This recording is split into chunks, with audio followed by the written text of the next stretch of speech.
Olá, amigos investidores! Sejam muito bem-vindos ao BPMcast, o nosso podcast para a gente tratar aqui de assuntos de investimento no Brasil, no exterior, empreendedorismo e o que mais você quiser tratar aqui. O nosso podcast é para bater papo sobre diversos assuntos, então hoje eu vou tratar de dois assuntos aqui. Um tem relação com os investimentos e o outro tem relação mais com, digamos, o cotidiano, né? Com a tolerância das coisas, das conversas. Então,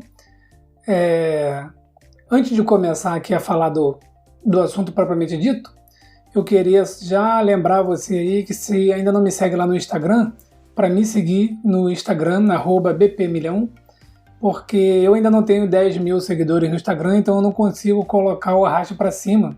E aquela ferramenta de arraste para cima ela é muito boa. Então eu estou sempre criando conteúdo aí nas diversas plataformas, no YouTube, no site. E às vezes eu quero colocar lá, tem o assunto que está bombando no momento lá no Instagram, acaba que ele pede um link para você clicar e já interagir com o assunto, mas aí infelizmente eu ainda não tenho esse requisito aí que o Instagram pede de 10 mil seguidores, então acaba que fica um pouco prejudicado aí o conteúdo lá, tá bom? Então, se você prestigia aí o canal e gosta, então eu peço aí que siga lá e compartilhe aí nos seus grupos de amigos para que eles sigam também, tá bom? Retomando aqui então, eu queria falar primeiramente sobre um post que eu escrevi chamado Como Discordar de Alguém, que está publicado lá no bpmilhão.com. Isso daqui o pessoal aí de comunicações, né, jornalismo, entende muito bem aqui do assunto, pelo menos a teoria do assunto, né? Não sei a prática, porque o que a gente vê hoje em dia por aí é muito tóxico, né? As conversas, os debates são tóxicos. A gente vê briga, a gente vê narrativas aí extremamente ruins, né? Entre um e outro. Então, a ponto de, para discordar de alguém, eu preciso ofendê-lo, né? Então, esse foi o assunto que eu trouxe. Então, o Paul Graham, que, né, apesar de ter o nome de Graham, não tem nada a ver com investimento, não é parente do Benjamin Graham, ele é um programador, escritor e também é investidor, né? Então, ele criou uma pirâmide, né, incomodado aí com a qualidade dos comentários na internet, ele criou uma pirâmide chamada aí Como Discordar, né? Então tem um artigo dele, Como Discordar, vou deixar aqui nos comentários. Então é bem bacana, porque ele dividiu a pirâmide em 7 etapas. Então, eu vou pincelar todas elas aqui. Se você quiser se aprofundar um pouco mais, dá uma lida no post e até entra lá no site dele, só que é tudo em inglês. Então, se você não tem problema com o idioma inglês, pode entrar lá para ler tudo. Ou então, tem um bom resumo aqui no bpmilhão.com. O que ele fala? Ele fala que o nível 0, a base da pirâmide, né, ele chama de xingamento, ataque direto. Então, aqui é o seguinte, resumindo, a gente vê muito isso daí, né?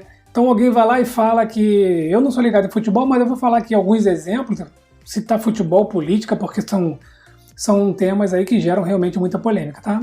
Mas é só a título de exemplo, não expressa aí a minha opinião, nem fico aí defendendo um lado ou outro. Mas são ótimos exemplos para trazer aqui para as pirâmides, né? Para a pirâmide, na verdade. Então, no nível 0, que eles chamam lá de name calling, é o xingamento, é o ataque direto, né? É o jeito de você insultar a pessoa, humilhar, atacar diretamente um outro indivíduo, uma outra opinião, independente de qualquer coisa. Você não considera nada, você não considera o conhecimento dele, você não respeita a pessoa dele, você não considera o assunto, simplesmente você ataca ele, né? Então a gente encontra de vez em quando, quando alguém fala aí alguma coisa de política, por exemplo, né? Aí o cara já vai lá e xinga, seu gado, seu não sei o quê, você é bolsominion, ou então você é Lula livre, você é isso, você é aquilo outro, né? Então às vezes esse é o pior tipo de interação que a gente pode ver nas mídias sociais aí, né? E é o que a gente mais tem visto, né? Então, se chegar lá alguém, a Paulo Guedes agora tá aí com as ideias dele aí também, inclusive de taxar dividendos. Então, eu sempre vou citar assuntos polêmicos aqui. Aí vai ter gente que vai falar, não, eu acho que é interessante se ele desonerar as empresas e tal, aí vem outra e vai falar que você é burro, que você não entende nada porque você é pró-Bolsonaro. Então, é o ataque direto. Esse é o nível 1 da pirâmide. Isso daqui, se alguém fizer isso, já corta o assunto, já nem debate, porque não tem riqueza nenhuma aqui nesse debate. Já no nível 1, aquele foi o nível 0. Já no nível 1 é o ad hominem, né? Então, esse aqui já é o seguinte, já é um ataque ao autor, sem atentar para o que ele falou. Né? Então, isso daqui a gente vê muito também hoje em dia, porque, por exemplo, de novo no exemplo da política, que é o melhor para o momento, né? Aí digamos que o Bolsonaro fale, ou o Bolsonaro, ou o Lula, independente, ou o Haddad, né? Qualquer um desses aí. Mas vamos para quem está bombando aí na mídia, né? Então digamos que o Bolsonaro vai lá e fala que vai fazer um projeto XYZ para melhorar a qualidade de vida dos brasileiros. Aí vai vir alguém e já vai falar, esse idiota, ele só fala besteira, e que ele é muito burro, e que ele é ignorante, e que ele é torturador. Então começa a atacar a pessoa sem nem ter ouvido o que ela falou. Então, para pensar, às vezes o que ela falou tem fundamento, né? Eu particularmente ouço todo mundo, eu ouço desde o Bolsonaro até o Boulos, né? De B a B, de Bolsonaro a Boulos. Então eu ouço eles ali justamente para ver quais são as ideias deles, né? E não ficar atacando um ou outro, porque eu não gosto de um ou do outro sem ouvir as ideias. Então isso aí é o nível 1, nível ad hominem. Depois a gente passa para o nível 2, né? Então, o foco, esse daqui é críticas ao tom. Aqui o foco não é o atacar o emissor. No nível 1 atacar o emissor, né? Mas aqui é atacar o que foi dito. Então, é tentar desqualificar o que foi dito. Então a gente já subiu um pouco no debate. Então, eu já não estou fazendo um ataque direto, já não estou xingando por xingar, já não estou xingando o autor do assunto sem analisar o que ele falou. E nesse nível 2 aqui, que é crítica ao tom, eu já estou atacando o que o autor falou. Né? Então, eu até trouxe um exemplo aqui, né, polêmico também, que foi a reunião lá que o Bolsonaro fez com os ministros dele, que depois veio a público. Bolsonaro falou 30 e tantos palavrões na reunião. Né? Então, vejam bem, esse é um bom exemplo. Tudo que foi dito na reunião, todo discurso de trabalho, ele foi, entre aspas, desqualificado porque foi falado palavrão durante a reunião. Conseguiram entender? Então, nesse nível aqui, você pode até falar algo de bom, algo de legal, mas eu vou tentar desqualificar a sua fala por algo que você falou. Então, olha só, no caso de xingamento, no caso de palavrões, como foi no caso lá da reunião do presidente, né?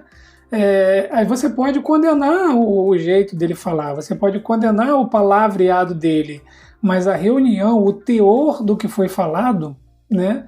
Você tem que analisar para dizer se você concorda ou não. Então, aqui é quando as pessoas querem exatamente desqualificar o assunto pelo o que foi falado. Às vezes por um palavrão, às vezes, né? Às vezes por algo que falou de errado. Mas esse aí é um analfabeto, não sabe nem falar direito. Falou problema, em vez de falar problema, né? Enfim, a gente tem que analisar o conteúdo, tá? E já no nível 3, é o nível da contradição.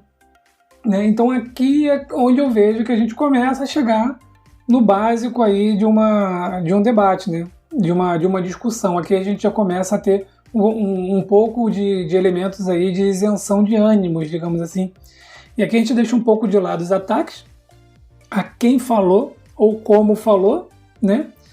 E ainda não temos argumentos sólidos por aqui, tá bom? Aqui nós só temos afirmações contrárias, tá? Mas que essas afirmações contrárias aí, elas podem ser desenvolvidas se elas forem fundamentadas a posteriori, tá? Então a gente vê um pouco daquelas frases verdadeiras, principalmente no investimento, né? A ação que paga dividendos não cresce. Aí vira a pessoa e fala assim, poxa, mas aí você olha para a Apple, é uma ação que paga dividendos e cresceu. Você olha para a Nvidia, uma empresa que paga dividendos e cresceu, né? Então você joga uma contradição do que foi falado. Você não está atacando a pessoa, não está desqualificando a fala, você tem uma contradição, você está dentro do assunto.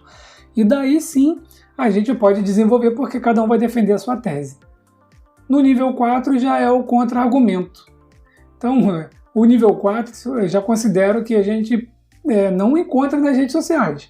Muito poucas vezes a gente vai encontrar o nível 4 nas redes sociais, principalmente no Twitter, onde, se eu não me engano, são 140 caracteres, né? Se eu não me engano, 140 caracteres. Então, a gente não vai encontrar isso daí facilmente, tá? Por quê? Porque é o nível 3, é uma contradição, mas somada a alguma evidência, alguma razão, a dados, né? Então, aqui, aquela pessoa, né, que fala, não, mas a ação que paga dividendos não cresce. Aí vem uma outra pessoa e fala, não, olha só, não é bem assim, não pode generalizar, porque olha só, veja a ação XYZ, existe um estudo, esse estudo considerou 10 anos e diz que não é bem dessa maneira não. Tá? Então aqui já é um papo bem mais saudável, aqui um está ouvindo o outro e você consegue também aprender alguma coisa porque está sendo trazido aí para você um dado novo, alguma coisa, né? Alguma pesquisa que você talvez não tenha lido. Então, é um papo muito interessante já do nível 4 para cima.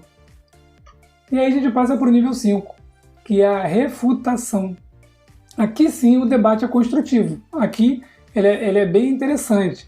A ideia central é abordada já com as evidências, né? Com dados, com fatos, com cientificidade, né?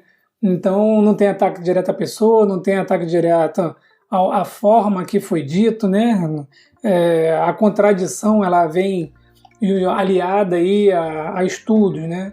Então, eu até trouxe um exemplo lá no BP Milhão, que a mídia disse que o número de mortes por Covid-19 está aumentando cada dia que passa. No entanto, quando pegamos os relatórios dos cartórios, do registro de nota, quando fazemos pesquisa nos hospitais, quando reunimos todas as informações, vemos que o número de mortes, na verdade, está abaixo, estabilizado, está acima, né? O que aconteceu foi que eles pegaram métricas diferentes e tal. Então, aqui é bem interessante porque você já vai trazer o dado. E aí você vai fazer uma análise em cima daquele dado. É o que o jornalismo deveria fazer o tempo todo, né?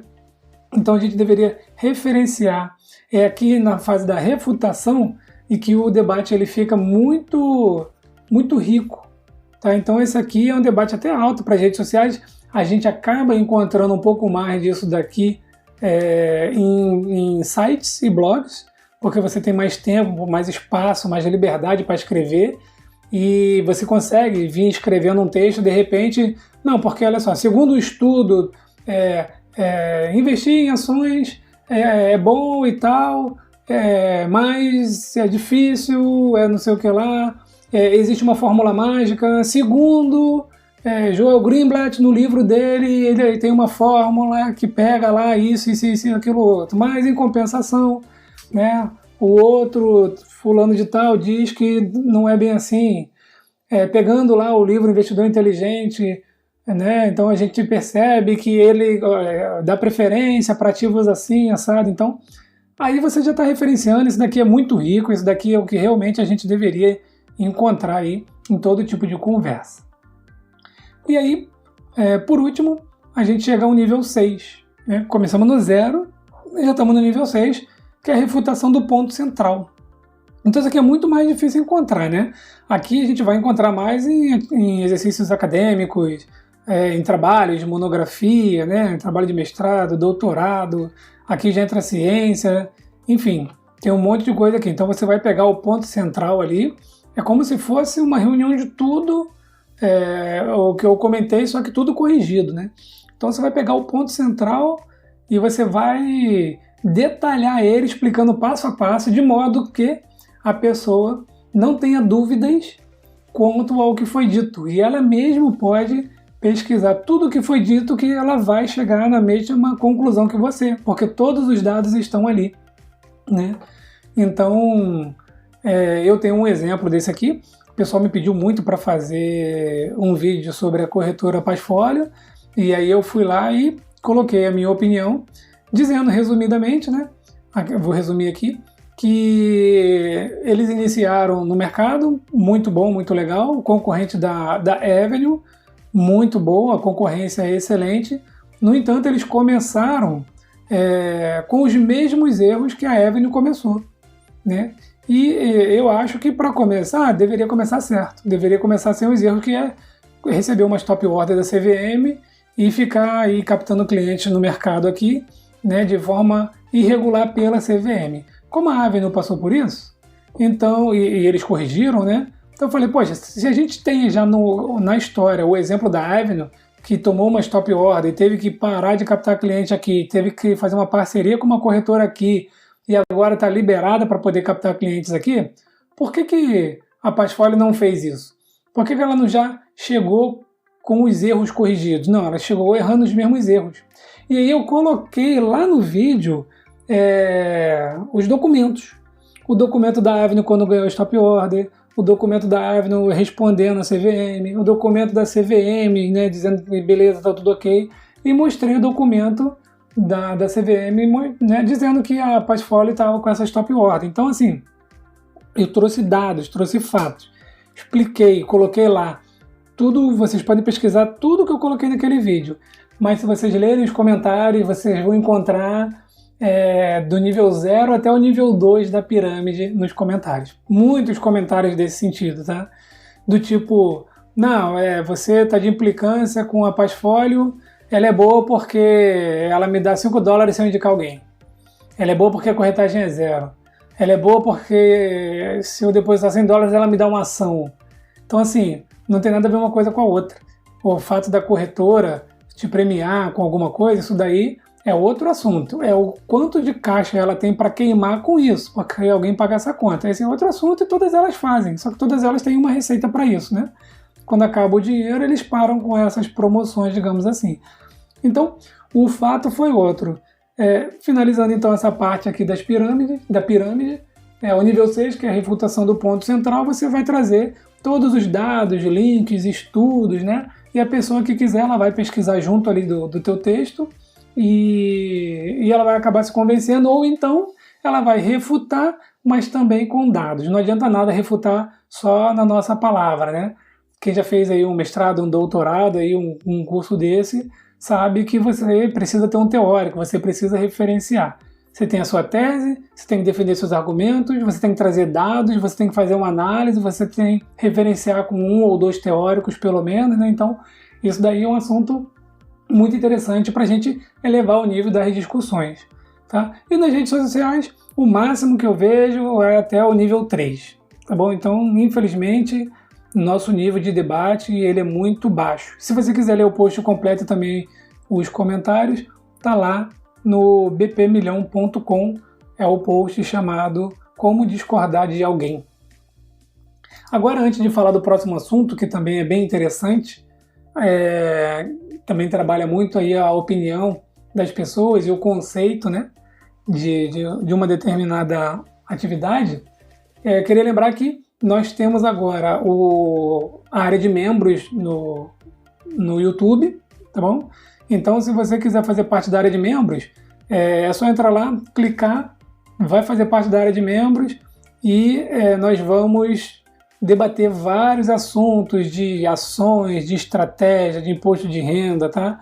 Então eu criei um canal no Telegram e todos os membros do canal estão sendo incluídos lá no Telegram e a gente está debatendo vários assuntos lá diariamente sobre investimento. Então já está um grupo bem legal, já temos várias pessoas que investem, visões diferentes, opiniões diferentes, todos se respeitam bastante, tá? Então está um ambiente muito saudável e vai ser uma comunidade muito bacana aí. Se você não quiser fazer parte da área de membros, eu vou continuar com todo esse conteúdo aqui gratuito, tá? Mas lá é onde eu estou dando um pouco mais de atenção, porque não tem como dar atenção para todo mundo em todos os lugares, apesar de eu ainda estar conseguindo responder todo mundo nas redes sociais, no YouTube, no site, né?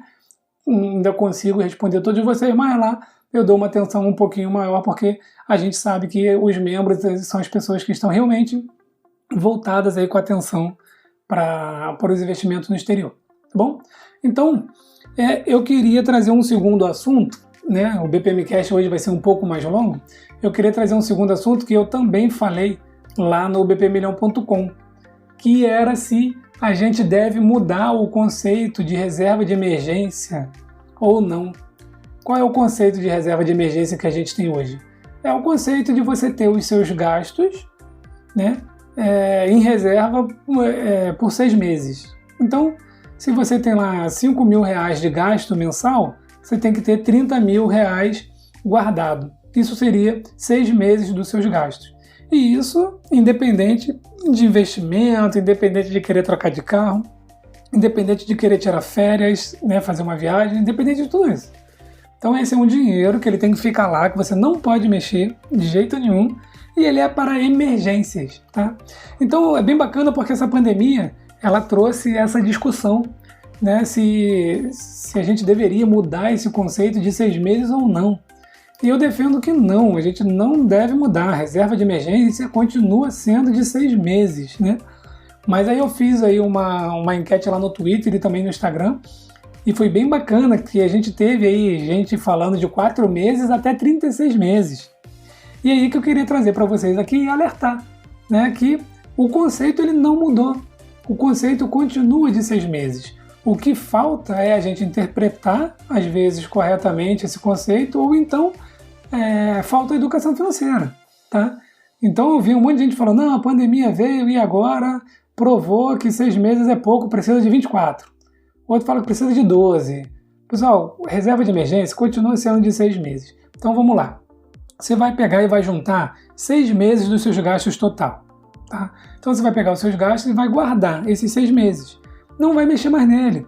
Vai deixar ele em alguma coisa que tenha uma liquidez diária, alguma coisa que você possa resgatar em D+2, D+3, tá? Não pode ser nada muito longo, porque se você precisar de dinheiro repentinamente, você vai ter que mexer em alguma coisa, em algum investimento, e isso pode ser muito pior, tá?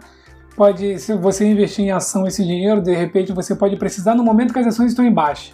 Imagina quem tinha reserva de emergência aplicado em março, onde a gente teve aquele afundamento ali, né, vários circuit breaks, né, e aí a pessoa tivesse ficado desempregada. Ela ia vender as ações na baixa. Então não é para utilizar reserva de emergência para investir, tá bom? E mantém ela de 6 meses. Se acontecer de você ser mandado embora, estamos falando aqui do CLT, não estamos falando de funcionário público. A gente tem aí outras carreiras, que é o funcionário público estadual, funcionário público federal, nós temos os militares estaduais, os militares federais, né? As polícias, enfim. A gente tem aí os demais aí que podem até se dar o luxo de fazer uma mudança aí nesse tempo aí de reserva de emergência. Mas vamos falar do CLT, da maioria, tá? Então você tem 6 meses dos seus gastos guardados. E de repente você se vê aí, vai ficar desempregado, né? Enfim, daqui a um mês você vai receber um aviso prévio, umas férias coletivas, e aí você percebe que vai ficar desempregado. Opa, beleza. O que você tem que fazer? Primeira coisa é dar uma apertada nos gastos. Tá? Então, a reserva de emergência, pessoal, não é para você viver no luxo. Também, entendeu? O conceito é emergência, tá? O conceito não é luxo. Então, se eu pago R$450 de academia, 40 e pouco de Netflix, pago, sei lá, dou banho no cachorro, no pet shop, pago 200 por mês no clube do banho do cachorro, né? Então, assim, tem várias coisas que eu faço confortavelmente durante o mês. Mas a hora que apertar, eu cancelo a Netflix, eu tranco a matrícula na academia por 2, 3, 4 meses. Não, vou parar de malhar? Não, malha em casa, faz exercício em casa, faz flexão, faz abdominal, pula corda, faz burpee, entendeu? Faz barra, vai ao parque, dá uma corrida no condomínio, na rua, no parque, você vai se movimentar, tá? O cachorro, passa você a dar banho nele, tá bom? Cancela lá o clubinho do cachorro. Isso daí são coisas que são comodidades que a gente pode cortar durante um período. Então a gente está num período de desemprego, né? Quando você corta tudo isso, você diminui seus gastos. Então você já tem a sua reserva de emergência para pagar aluguel, luz, água, para pagar às vezes o seguro do carro, porque às vezes você precisa do carro para trabalhar, né? Não vai poder parar de pagar o seguro do carro. Então tem algumas despesas do colégio dos filhos, tem algumas despesas que você não vai conseguir cortar. tá? E essas despesas sim que você tem que pagar com a reserva de emergência. E você tem 6 meses. Então, se você tem direito a dar entrada no auxílio-desemprego, então você vai dar entrada no auxílio-desemprego, né? Não vai cobrir os meus gastos totais, mas você tem mais 6 meses de algum dinheiro que pode pelo menos cobrir 1 ou 2 meses dos seus gastos. Então, se você tem 6 e recebe o auxílio-desemprego, né? Então, você de repente já estende isso para 8. E, obviamente, você não vai, que nem teve uma seguidora lá no Instagram que falou, o auxílio, a reserva de emergência não é reserva para vagabundo, não é para ficar em casa sem fazer nada, vendo Netflix e consumindo o dinheiro que você guardou ali para ser a sua reserva. É um dinheiro que vai garantir as suas contas, tá? Enquanto você está buscando outra coisa. Enquanto você está buscando se colocar no mercado novamente, enquanto você está buscando uma alternativa para a sua renda, tá bom? Então, se você tem carro e consegue, sei lá, vai trabalhar de Uber um pouco, vai trabalhar de motorista privado, vai entregar. Às vezes, nessa pandemia, eu peço algumas coisas pela internet, vem um carro comum, uma pessoa comum entregar aqui, né? Eu acho que tem aí esses grupos aí em que você pode pegar o seu carro e entregar alguma coisa para alguém e fazer uma renda com isso, né? Eu tenho amigos que a esposa gosta de cozinhar e faz bolo e começou a vender bolo, faz uns bolos bonitos e tal. Eu mesmo tenho comprado bolo de uma pessoa que faz. Eu vou lá buscar o bolo porque o bolo é bonito, é bem feito, o bolo é gostoso, faz do jeito que eu quero, faz... Enfim, então são coisas que dá pra gente fazer para poder ir se sustentando e não devorar os 6 meses aí da reserva de emergência, tá bom? E aí, outra coisa que eu trouxe foi o tempo que você leva para montar uma reserva de emergência. Então, olha só, se você tem lá 10% livre, digamos assim, do teu salário para poder investir, né? Você vai levar 10 meses para conseguir juntar um salário. Então, né, você tem lá 5 mil reais de dívidas, de gastos, mas seu salário é 5.500, então sobra 500. Você gasta 5 mil, sobra 500. Seu salário é de 5.500. Você precisa de 10 meses para conseguir um salário. Mas a reserva de emergência são 6 salários. Então você vai precisar de 60 meses, 5 anos, para montar a reserva de emergência. Pararam para pensar nisso? 5 anos só para montar uma reserva de emergência de 6 meses se você junta 10% ao mês. Tá? Se você junta 20% ao mês, você vai reduzir esse tempo à metade, né? Mas se você quiser aumentar essa reserva de emergência para 12 meses, você vai ter que dobrar esse tempo para 120 meses. 120 meses são 10 anos, pessoal. Então, para quem quer investir, para quem quer... Em 10 anos você vai trocar de carro, em 10 anos a pandemia vai ter passado, em 10 anos você vai querer fazer uma viagem, tirar férias, e você não montou sua reserva de emergência porque você acha que a reserva de emergência agora é de 12 meses. Tá bom? Então, vocês têm que pensar nisso daí. Reserva de emergência, mantenha a reserva de emergência com 6 meses, tá bom? Montem ela antes de começar a investir, antes de ter outros gastos, antes de fazer aí prestação de apartamento, tá bom? E aí, se de repente for uma pandemia muito grande, um problema muito grande, porque essa pandemia ela é histórica, né? Mas ainda não temos 6 meses dela. Minha pergunta é, você, se quiser, deixa aqui nos comentários, deixa nos comentários lá do bpmilhão.com também, você ficou desempregado no início da pandemia e vai bater 6 meses sem nenhuma fonte de renda? É uma dúvida, eu quero saber isso daí, tá bom? Pode comentar em qualquer rede social aí. Então, será que você vai ficar 6 meses desempregado sem gerar nenhum tipo de renda? Porque você vai estar consumindo a reserva de emergência toda, tá? Mas, se você tem alguma coisa investido, você tem ainda, digamos assim, 5 meses, 4 meses, 3 meses para desmontar alguma posição para você ter o dinheiro para cobrir os gastos do 7º mês, do 8º mês, do 9º mês. O que eu quero dizer com isso? Vamos para um exemplo prático. Estamos lá em março. Fiquei desempregado final de fevereiro, início de março, né? Então vou precisar da minha reserva de emergência. Minha reserva de emergência está na minha mão, tá? Não gastei ela, não investi, e eu tenho investimento em ações também. Março, pior momento para vender ações, né? 6 circuit breaks seguidos aí, se não me engano, né? Pior momento para vender ações. Eu estou desempregado, vou utilizar minha reserva de emergência. Utilizo o primeiro mês, utilizo o segundo mês. No terceiro mês, eu estou vendo que eu vou precisar do 7º mês, e eu só tenho 6, certo? Aí, eu posso desmontar uma posição ou outra das minhas ações, porque o momento já é outro, né? Aí, quem desmontou posição em final de abril, maio, desmontou com lucro. Provavelmente desmontou com lucro, ou então sem prejuízo, ou então com prejuízo muito mínimo em relação a março, tá? Então, aí você garante o 7º mês, você garante o 8º mês, então tem como trabalhar a reserva de emergência, tem como trabalhar tudo isso, então não precisa se desesperar, não precisa criar 12 meses de reserva de emergência, 24 meses, 36 meses, eu vi 36 meses, né? Enfim, obviamente, se você quiser, fique à vontade e compartilha com a gente aí quais são aí as suas dificuldades ou não para poder juntar essa reserva de emergência de 12 meses e 24 meses, tá? Mas estou trazendo para vocês aqui o conceito que não mudou, mantém 6 meses, maneiras de conseguir dinheiro durante essa fase aí de desemprego que está consumindo a reserva de emergência e que você vai ter que ser um pouco mais frugal do que normalmente para poder passar por essa fase. Tudo é fase. Depois vai conseguir um emprego de novo, a pandemia passa, você se coloca no mercado, repõe a reserva de emergência e volta com o banho do cachorro, volta com a academia cara, né? Enfim, aí volta a vida normal e mantém os 6 meses de reserva de emergência sempre lá apostos. Certo, pessoal?